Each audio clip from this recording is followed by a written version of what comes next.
안녕하세요. 오닉스 지식산업센터를 신축한 성공을 이끄는 남자 정성호입니다. 제가 꼭 드리고 싶은 말은 구독을 꼭 눌러주시고요. 좋아요 눌러주세요.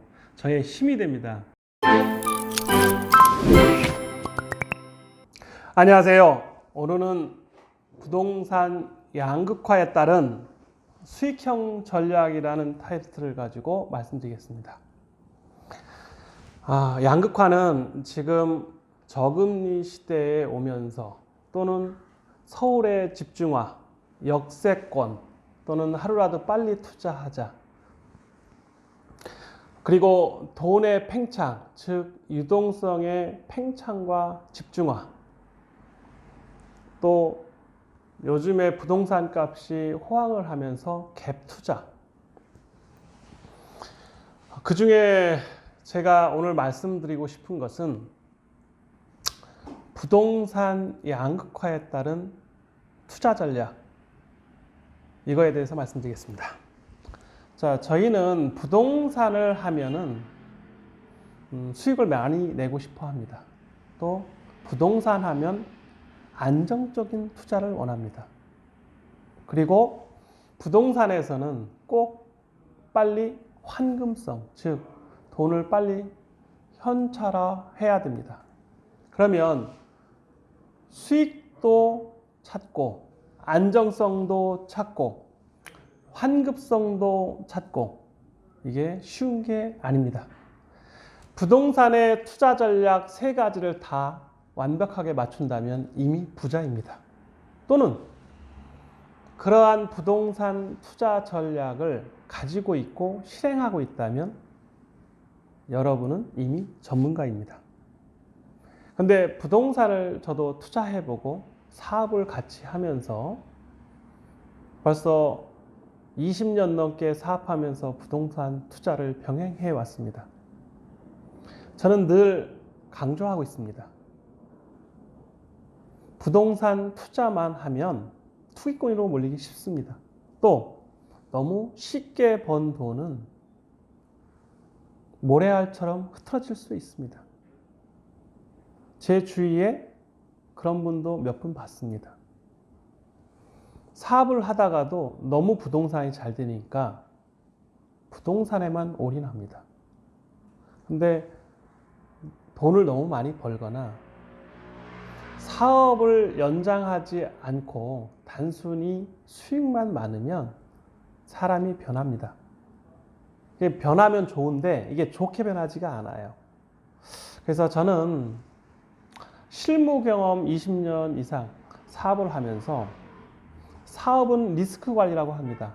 그래서 부동산 투자를 함께 해라, 또는 주식을 함께 해라. 오늘 주제가 부동산 양극화에 따른 수익, 즉 갭을 어떻게 낼 것인가. 자, 대통령 신년사, 문재인 대통령 신년사가 엊그저께 있었습니다. 신년사 플러스 또 기자회견이 그 다음에 있었습니다. 그러면 1년의 과정 중에 저희들이 와닿는 것 중에 하나는 부동산 투기와의 전쟁, 두 번째는 기자 간담회에서 또 부동산에 대해서 전쟁 그 이상을 선포하듯이 회견했습니다. 또 의견을 제출했습니다. 그러니까 어제는 부동산 허가제라고 했습니다. 과연 이게 있을 수 있는 단어인지. 전쟁은요, 무서운 겁니다. 지금 전쟁은 숨도 못 쉬고 재로 변한다고 합니다. 그만큼 화력이 강해진 거죠.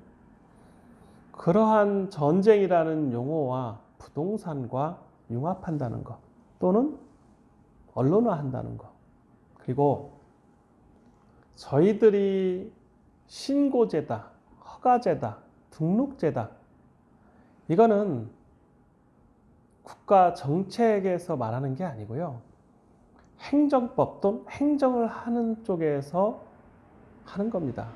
근데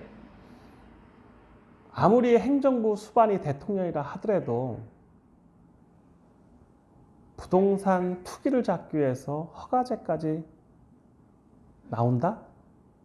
아니면 그게 여론이 안 좋으니까 바로 슬며시 없었던 것도 한다? 좋지 않습니다. 정책은요, 다양한 이익 집단이 충돌하는 그러한 사이와 사이를 잘 조절하는 능력입니다. 대통령도 국민이 뽑았다고 하지 않습니까? 그러면 국민의 소리를 들어야 되는데 이념 편향적이거나 아니면 선고형이거나 아니면 화풀이거나, 물론 그러지는 않겠죠. 그러나 이것이 일반 사람들의 입에서 아니면 술자리에서 이런 소리가 나온다는 것은 뭔가 잘못되고 있다는 겁니다. 잘못되고 있는 시그널이라고 하죠. 그러니까 노래 중에 그러지 않습니까? 시그널 노래 저 좋아합니다. 저희 딸이 너무 좋아해서 시그널을 보내, 시그널을 보내. 이런 시그널은 보내주시면 아니디오입니다. 아니디오입니다. 공급을 늘리는 정책, 세금을 조금 더 낮춰서 거래가 원활하게 되는 방법, 양극화 심화를 억제할 수 있는 방법을 찾아야죠. 돈은 강물과 같다, 흐르는 물과 같다고 하지 않습니까? 한 곳에 고이지 않고 한 곳에 모이지 않고 팽창하거나 이러면 물이 한 곳에 고이면 썩는다고 하지 않습니까? 돈도 흘러가야 됩니다. 우리는 경제활동을 하고 있습니다. 특히 실물경제 하는 사람들은 악소리가 나온다고 합니다. 아니면 입에서 단내가, 쓴내가 토할 것 같다고 합니다. 왜? 너무 힘들어서. 실물경제가 이렇게 힘든데 고작 부동산 하나 갖고 전쟁을 또는 가진 자를 투기꾼, 악마처럼 표현하는 거, 그거는 있을 수 없습니다. 함께 사는 거죠. 부자라고 해서 행복하느냐? 가난하다고 해서 행복하지 않느냐? 행복을 나타내는 지수에는 여러 가지가 있다고 합니다. 가난해도 정말 행복한 사람 많습니다. 부자여도 행복하지 않은 사람 많습니다. 우리가 부동산을 말할 때 어쩌면 한국은 부동산이 곧 행복의 척도. 젊은 사람들은 너 어디 사니? 하면 결혼할 수 있는 조건이라고 얘기합니다. 뭔가 좀 많이 왜곡되지 않았나요? 삶은 단순히 돈만 벌기 위해서 사는 건 아니지 않습니까? 공부가 곧 대한민국 말하면 서울대를 가기 위해서 하는 건 아니지 않습니까? 자기가 만족하고 자기 스스로를 이끌어가는 방법, 그것이 공부하는 것이고 책을 읽는 거고 교양을 쌓는 건데, 돈을 번다는 건 또 하나는 많은 일을 할 수 있습니다. 음악회를 가서 음악을 감상한다든가, 미술을 본다든가, 책을 구매해서 읽는다든가, 영화를 본다든가, 수많은 자기가 즐길 수 있는 여력을 만드는 것이 곧 경제력일 수도 있습니다. 경제력 없이도 얼마든지 행복할 수 있습니다. 그런데 단순히 부동산이 화두가 되고 집을 가졌느냐 안 가졌느냐, 강남에 사느냐 안 사느냐, 이거 좋지 않습니다. 저는 오늘 부동산 양극화에 따른 수익형 전략은 아주 쉽게 말한다면, 요약한다면 기다려라. 정책이 더 나올수록 불안한 것이다. 거꾸로 생각하자는 거죠. 그리고 부동산을 투자한다면 인내를 가져라. 쉽게 움직이지 마라. 언론에서 나오거나 정책에서 나오는 걸 거꾸로 생각해라. 지금은 보유할 때입니다. 그리고 대출을 받을 수 있다면 대출을 받아서 투자해야 할 때입니다. 지금처럼 공급이 부족하고 집중화될 때는 집중되는 곳에는 부동산을 소유하고 계시고, 직장을 다니시면 최고의 투자 전략은 대출을 받는 것입니다. 자기를 상품화하는 것입니다. 지금은 투자할 때라고 저는 생각합니다. 수익은 어디서 나느냐? 모험을 하는 것입니다. 그럼 따라가느냐? 아니면 끝머리를 잡고 갑자기 떨어지면 어떡하냐? 불안감이 있을 겁니다. 자기가 인내할 수 있는 정도에서 찾아야 되고요. 공부를 해야 됩니다. 무작정 따라가지 마십시오. 단, 지금은 저금리 시대이고 유동성이 팽창하고 갭이 많이 생길 때입니다.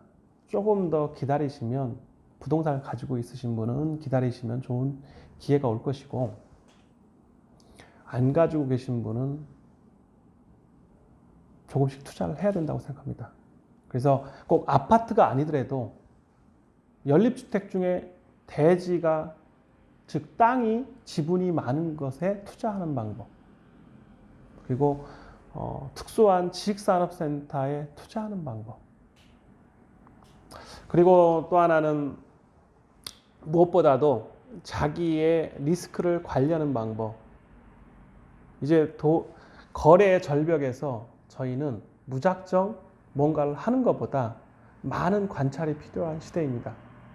그래서 오늘은 제가 실물 경제를 통해서 20년 넘게 하면서 IMF 이후, 그 다음에 금융위기 이후, 지금처럼 부동산이 갑자기 올라갈 때는 조금 더 신중하게 자기가 가지고 있는 것이 무엇인지, 대출을 할 수 있는 것인지 아니면 보유할 것인지 잘 판단해 주시기 바랍니다. 감사합니다.